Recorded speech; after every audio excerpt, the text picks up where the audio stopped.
देखिए, जो सबसे बड़ा पेच फंस रहा है डिप्टी स्पीकर को लेकर, हमने अलग अलग नेताओं को भी सुना कि डिप्टी स्पीकर, आप स्पीकर पद रख लो, और कह रहे हैं कि डिप्टी स्पीकर का पद जो है वो विपक्ष को दे दीजिए, तो सारी जो लड़ाई है वो खत्म हो जाएगी। लेकिन जिस तरीके से हमने देखा है कि बीजेपी इस तरीके से किसी भी तरीके से झुकाव नहीं करती है, वो अपने हिसाब से राजनीति करती है, वो अपने हिसाब से काम को आगे बढ़ाती है। तो आज जो स्थिति देखने को मिल रही है वही स्थिति देखने को मिल रही है। अब एक और बात जो देखिए, कुछ ही देर में एनडीए फ्लोर लीडर्स की बैठक होगी। इस फ्लोर लीडर्स के अंदर तय किया जाएगा किस तरीके से अब आगे बढ़ा जाए। स्पीकर का पद तो मान लीजिए बीजेपी या यूं कहे कि एनडीए के पास तो रहेगा ही रहेगा, सबसे आगे नाम चल रहा है ओम बिरला का।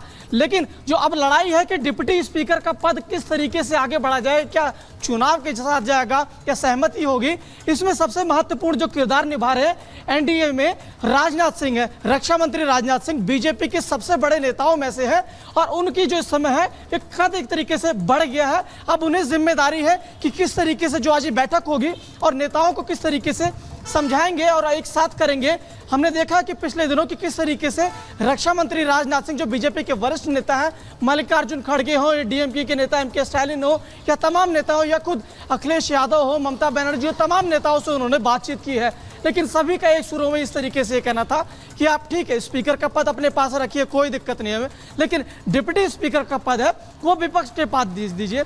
लेकिन अब सारी लड़ाई है कि बीजेपी का इस तरीके से अगर ये झुकाव होता है तो बीजेपी के लिए अगर सदन के अंदर की पहले की स्थिति होगी कि क्या बीजेपी अब, क्योंकि स्थिति में ऐसी स्थिति में नहीं है कि विपक्ष की बात माने, क्योंकि देखिए 2019 और 2014 के जो नतीजे आए थे लोकसभा के बिल्कुल अलग थे।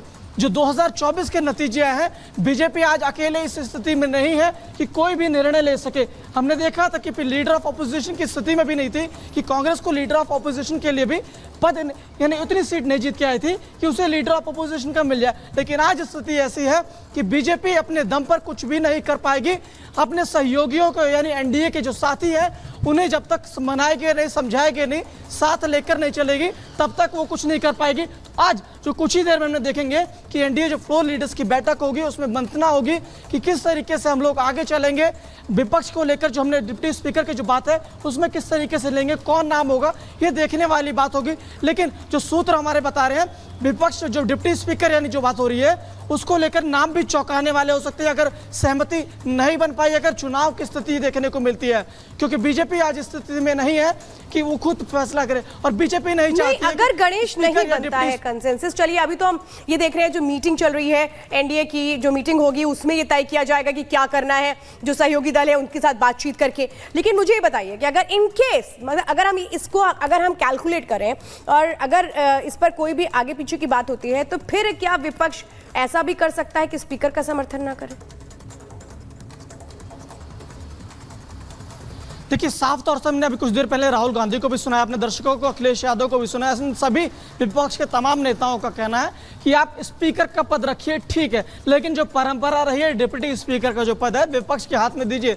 अब नहीं अगर सहमति बन पाती है तो चुनाव होगा, तो स्थिति में अब देखने वाली बात है कि क्या क्योंकि सबसे महत्वपूर्ण इस समय किरदार, मैं बार बार आपको कह रहा हूं कि राजनाथ सिंह महत्वपूर्ण किरदार निभा रहे हैं, क्योंकि राजनाथ सिंह एक ऐसे व्यक्ति हैं बिल्कुल एक बड़ी जिम्मेदारी राजनाथ सिंह के पास यहाँ पर है। गणेश, जैसे आप जानकारी दे रहे हैं, सुजाता भी हमारे साथ जुड़ गए हैं। सुजाता, गणेश भी यहाँ पर जानकारी दे रहे हैं। एक तरफ जहाँ देखिए सर्वसम्मति के साथ निर्णय लेने की कोशिश की जा रही है, वहीं जिस तरीके से बयान सामने आ रहे हैं, प्रतिक्रिया विपक्ष की तरफ से सामने आ रही है, अगर चुनाव होता है तो फिर क्या स्थिति बनेगी वो बता रहे थे। लेकिन क्या वाकई में चुनाव हो सकता है, रिकॉर्ड इस बार टूट सकता है?